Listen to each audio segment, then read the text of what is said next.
So it's been a minute since I've looked at a Razer laptop. The last one I featured was a bit of a departure from their typical styling. When I saw it in that color, I was like, you know, creative people who want to stray away from, say, MacBooks and devices like that might start to look at this thing because it just had a more kind of creative professional look to it. That device had a crazy display on it, 240 hertz refresh rate, which a creative professional would have absolutely no use for. Now I've got this other laptop in front of me, and I'm hoping what I'm about to look at is actually the other version of the 15-inch advanced blade, but instead, this time with an OLED display. You're not gonna get any crazy refresh rates, but you're gonna get OLED and you're gonna get 4K. Now we're talking about a totally different market. That's what's exciting about this one. I don't think I've ever looked at a laptop on this show with an OLED display, or if I did, it wasn't this big. A little cleaning cloth, some Razer stickers are in there as well. A giant,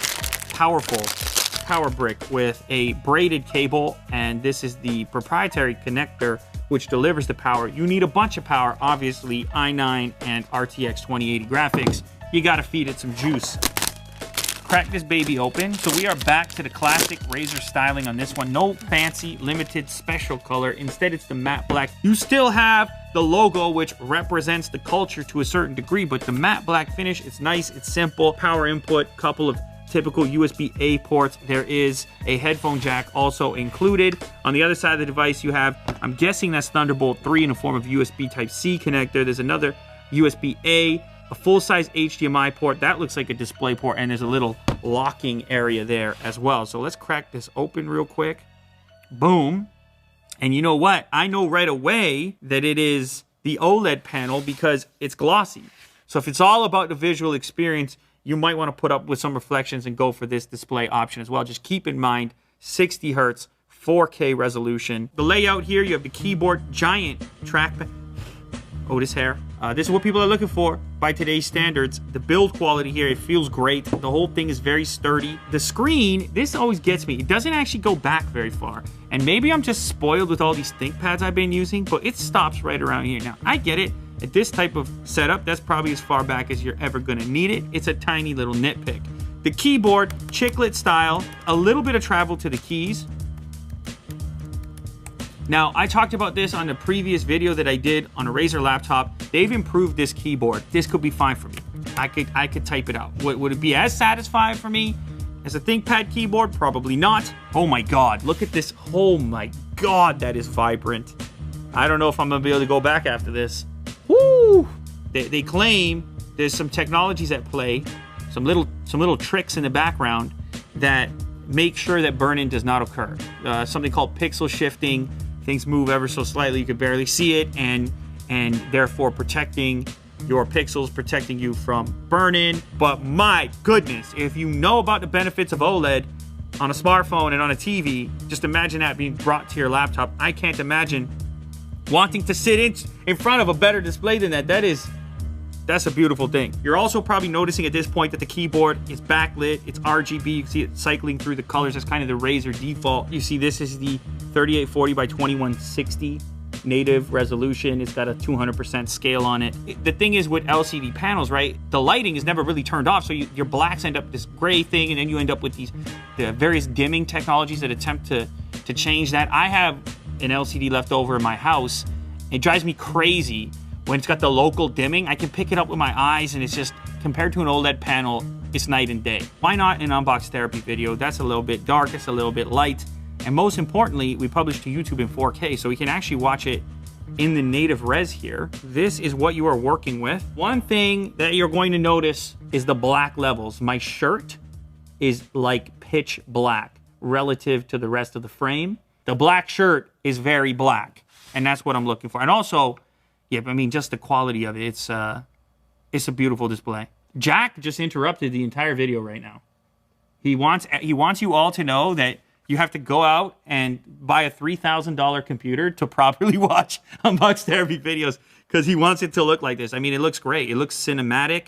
The detail in my hand tones over here is like, I don't know if you can pick that up, but it's like typically a lot of this stuff ends up blown out on some displays. See the shadows and stuff in my hands?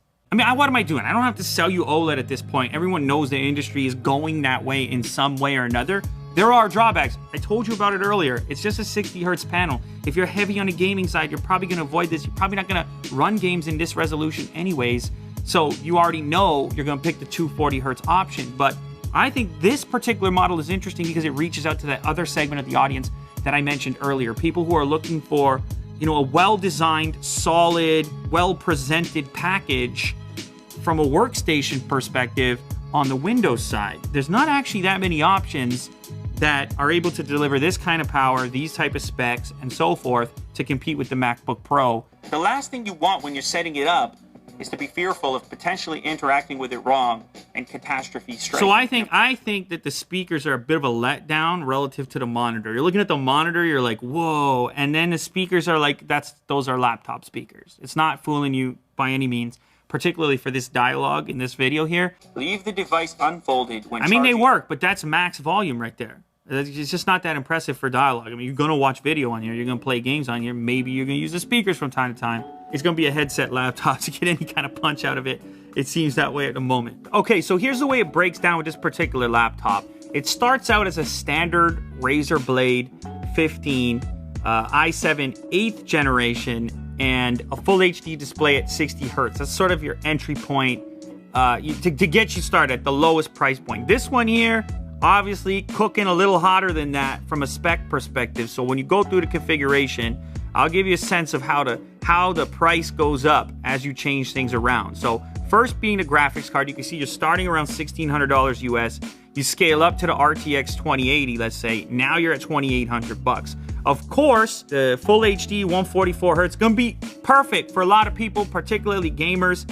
That's fine. You could stay in that department even if you wanted the top graphics. 240 hertz takes it to another level if you're so inclined. But then the one I have here is the OLED 4K Touch. That's right, it's a touch screen as well. I think I told you that earlier, but I didn't show it off. So that's the one we're gonna select, and you can see now the price just again, we're at $3,300 US. It's not a cheap laptop. It's important to note that for these perks, you're gonna pay for it. But I have to say, you take a look at this thing and you realize it's a different experience straight away. That could be your future laptop display, just like the beauty of OLED phones and OLED TVs. That tech has finally made its way into mainstream laptops. Otis, you want to be in the vid, bud? Down. Relax. This episode is sponsored by Cove. They have this new super portable speaker here. Bluetooth speaker called the Commuter. The battery is 4,000 milliamps, so lasts quite a long time. It's got water resistance, so if you're at the pool or something and you get it wet, it won't get damaged. We have this NFC feature which offers fast pairing. Oh, there you go. So there's a DSP chip here which offers an automatic equalizer so you can get optimized experiences whether you're indoors or outdoors. Right now you can get 40% off this speaker with the promo code. Check the link down below.